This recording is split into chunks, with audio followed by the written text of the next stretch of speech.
God's chosen one. The hidden eye sign that means you're awakening fast. Your eyes haven't been the same lately, have they? They twitch when you're not tired, sting when the light feels too loud, blur when everything around you looks clear, and when you look in the mirror, sometimes it doesn't even feel like you staring back. Let me tell you something, no one else will. This isn't random. This isn't aging. This is awakening. Because when God begins to change your destiny, He always changes your vision first.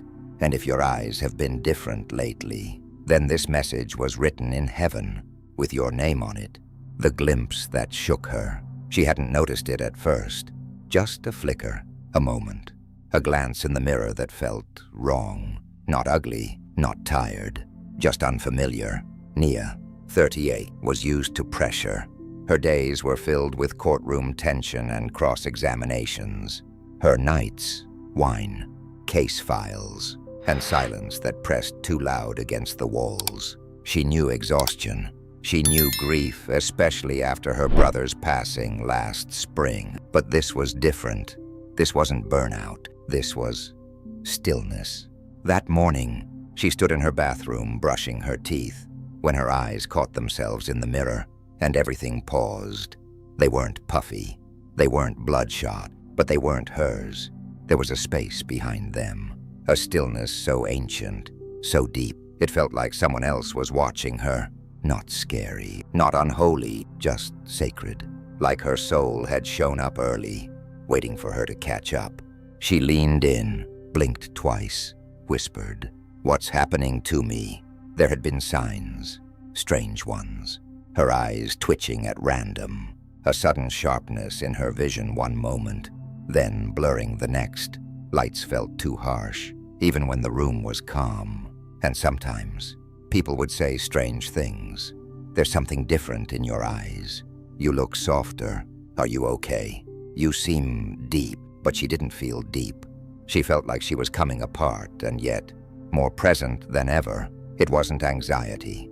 It wasn't fatigue. It was like her eyes had stopped performing, stopped hiding, and they were trying to tell her something her mind hadn't caught up to yet. That morning, as she held her own gaze a little too long, the world got quiet. No blinking lights, no divine voice, just a whisper inside. You're not seeing differently because of your eyes.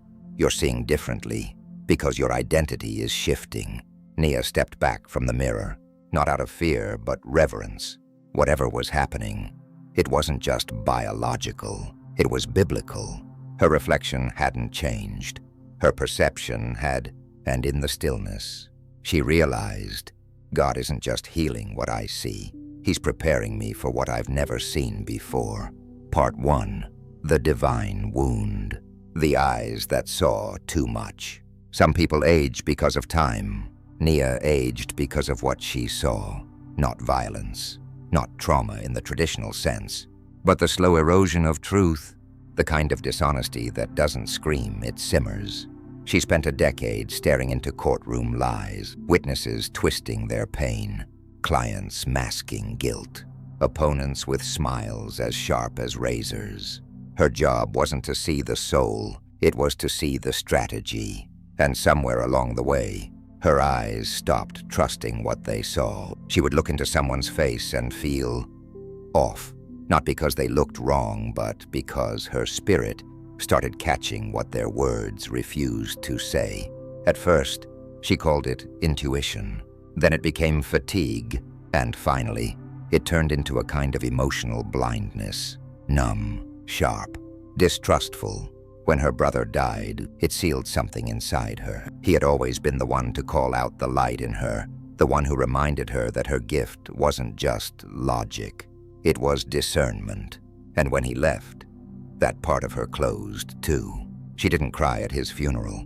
She worked, managed, hosted, kept it together, but her eyes told the truth. They dulled, they dimmed, they dried. Because when a soul is grieving and silent at the same time, the body starts carrying the ache. And Nia's eyes had become containers for pain she never let out. What no one saw, and what she refused to admit, was that her vision didn't blur because of exhaustion. It blurred because she was tired of seeing through masks. While hiding behind one herself, that was the divine wound. Not the death of her brother, but the quiet death of clarity.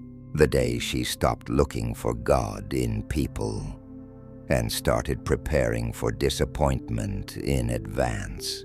But now something was stirring. Her eyes weren't just reacting, they were awakening. The twitching, the light sensitivity, the stillness in the mirror. It wasn't her breaking. It was her body saying, "We've carried this wound long enough. Now it's time to see through heaven's eyes." Part 2. The silent hurt. The light feels louder now. At first, she thought it was her contacts. Some mornings, the sunlight felt too sharp. Even soft light bulbs in quiet rooms made her blink more than usual. Her coworkers didn't notice, but Naya did. It wasn't just sensitivity, it was sensation. As if light had gained volume. As if truth had become too honest to ignore. But here's the strange part. She wasn't anxious. She wasn't under pressure. She actually felt more peaceful than she had in months. And yet her eyes were flinching at everything. That's when she began to suspect. Maybe this wasn't about her vision at all. Maybe this was spiritual. She started noticing things that others missed, shifts in a person's energy. Hidden motives behind polished words. Even the sadness behind someone's rehearsed smile. She no longer just looked at people, she read them. And that clarity, it was costly. By noon, her eyes would feel heavy, not sleepy, but full, like they were processing data she hadn't asked for. She began avoiding eye contact, not out of fear, but because it was too loud. You see, when your soul begins to awaken, your body becomes a filter not just for light, but for truth. Her nervous system was no longer running on logic and caffeine. It was recalibrating around discernment. And discernment doesn't whisper. It arrives with weight. She'd walk into a room and feel tension before anyone spoke. She'd meet someone new and instantly know if their spirit was clean or covered. And still, she said nothing. She sat quietly in meetings, pretending to take notes, while her eyes did the spiritual labor of scanning intentions. This was the silent hurt, not the kind that wounds, the kind that reveals, the kind that tells you, your eyes have outgrown this level. Your spirit can't unsee what it sees now. Your role isn't just to witness, it's to discern. And that's what terrified her, because Nia wasn't sure what was more painful. The light now piercing through everything, or the loneliness that came from seeing what others refused to. But somewhere deep in that sacred silence, a whisper emerged. This is not punishment, this is purification. Your vision isn't breaking, it's being baptized. Part 3. The hidden sign. The twitch that told the truth. It started on a Wednesday. No coffee, no sugar, no stress. Just a quiet moment at her desk, reviewing contracts, and suddenly, a twitch. Her left eye, barely there, but persistent. She rubbed it, blinked, took a breath.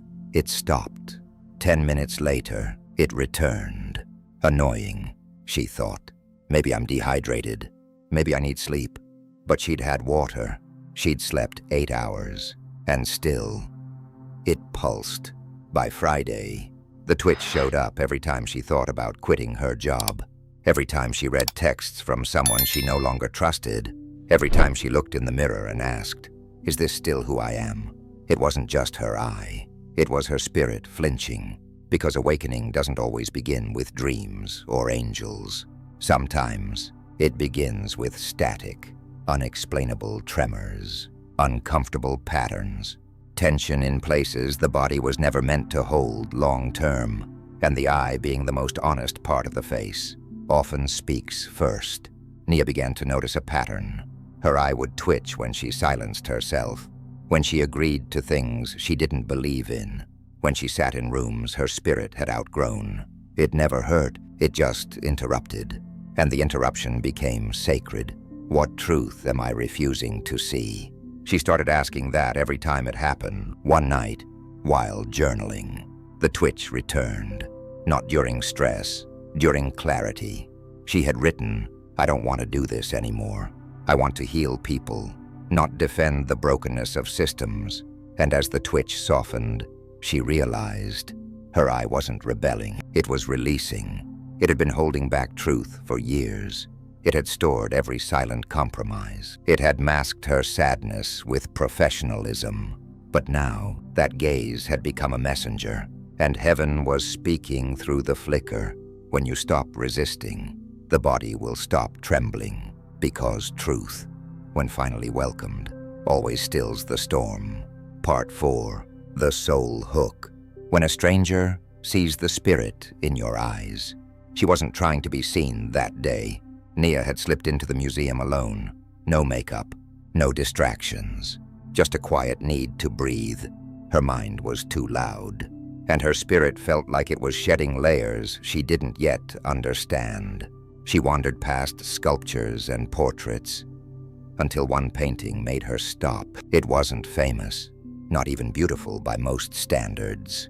It was just still. A woman sat in the painting's center, dark hair pulled back, soft hands folded, eyes facing forward. But it wasn't the brushstrokes or the colors that held Nia. It was the gaze. Because in that woman's eyes, Nia saw something she couldn't explain. Stillness, sadness, strength, but above all, knowing. And just like that, something inside her broke open. Not a dramatic sob, just a sudden wave of tears, slow, silent, sacred. She wasn't crying because she was sad. She was crying because she had finally been seen. And it wasn't the painting doing the seeing. It was God using her own gaze as a mirror. That's when she felt a presence beside her. An older woman, gentle and warm, leaned close and whispered, "Whatever you're going through, I just want to say, there's something holy in your eyes." Nia didn't respond. She couldn't. Her breath caught in her chest, and her spirit stilled, because that was the moment it clicked.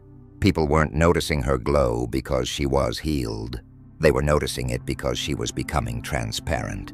No more pretending, no more performing, just presence, just purity. Her gaze had softened not from weakness, but from surrender. She no longer needed to convince anyone of who she was, because her eyes had started doing what only heaven can teach, seeing pain without judgment, witnessing joy without clinging, reading spirits without fear. Nia left the museum changed, not because she discovered art, but because someone had confirmed what she had secretly hoped, that God was in her eyes and other people could feel him, even when she didn't speak. Part 5. The Divine Redirect. God changed her gaze, then changed her assignment. The email came on a Thursday. Subject line: Light carriers needed women's renewal retreat. Nia almost deleted it, thinking it was spam. But something told her to open it. The message was short, simple, unexpected. "We're looking for someone who understands silent pain, who can sit with women who've lost their identity in roles, grief, or religion, someone with a healing presence, not credentials." They weren't asking for a resume, they were asking for a witness. Someone had recommended her. Nia sat frozen, rereading the words. She wasn't a therapist, not a pastor, just a woman who had quietly survived her own unraveling. But something inside whispered, "You're not being called because of your experience. You're being called because of your eyes. They see what others look past. They've been trained in stillness, not in classrooms, and heaven trusts what they carry now." She showed up at the retreat center a week later, nervous, underdressed, but glowing. And when she entered the room, the director didn't ask for her credentials. She just looked at Nia and said, "You have that look, like someone who's been through fire, but never lost her gaze." Nia smiled, soft, whole. That weekend, she sat in circles of women sharing their stories, and she didn't offer advice. She offered presence, and one by one, they began to cry, not because of her words, but because of how she looked at them, because her eyes didn't flinch, they didn't judge, They just held space, like someone who had seen the void and come back sacred. That night, she stood in front of the mirror at the retreat center. Same eyes, same skin, but something was different. Not younger, not more beautiful, just true. She whispered to her reflection, "I thought my vision was breaking. But God, you were just realigning my sight with my calling." The twitching had stopped. The sharpness had softened. The light no longer overwhelmed her. She wasn't afraid of being seen anymore, because now her eyes weren't just windows, they were testimonies. And when she looked up again, she didn't just see herself, she saw her assignment. God shifted your sight, because your assignment requires it. They'll keep asking what changed. You look different. Your eyes are softer. You seem lighter, but they won't have the language for it, because the shift wasn't cosmetic. It was prophetic. Your reflection didn't just change, your perception did. And that's where every spiritual awakening begins. Before God changes what you walk into, He changes how you see it. That twitch you kept ignoring, that sudden light sensitivity, that moment you looked into the mirror and didn't recognize your own gaze. That wasn't confusion. That was confirmation. You were stepping out of your old identity, and your eyes were the first to know. Because the soul doesn't shout when it's transforming. It whispers through the body, through a blink, through a pause, through a softness that only the Spirit could place. This is what it means to be one of God's chosen ones. You don't just go through a spiritual awakening, you embody it. And your eyes, the very same ones that once held heartbreak, now hold discernment. You're not just seeing differently, you're becoming the lens through which heaven reveals truth. So the next time someone says, "There's something in your eyes," smile gently, because now you know. Yes, that's what restoration looks like. You thought your eyes were breaking, but really, they were being baptized. What has God been showing you? Not through visions or dreams, but through the way you now see the world. If this story stirred something in your spirit, if you felt your eyes changing in ways you can't explain, if you've looked in the mirror and felt like you're not who you used to be, that's not a breakdown. That's a holy recalibration. Comment, "God is shifting my vision." Subscribe, because the next story will take you even deeper into the mystery of your calling. Share this with someone who needs to know. Their eyes aren't betraying them. They're awakening. And if you're still reading this, still watching, still feeling the Spirit move, then this channel, this space, this sacred message was made for you. Because you're not just seeing the world differently. You're finally seeing yourself the way heaven always did.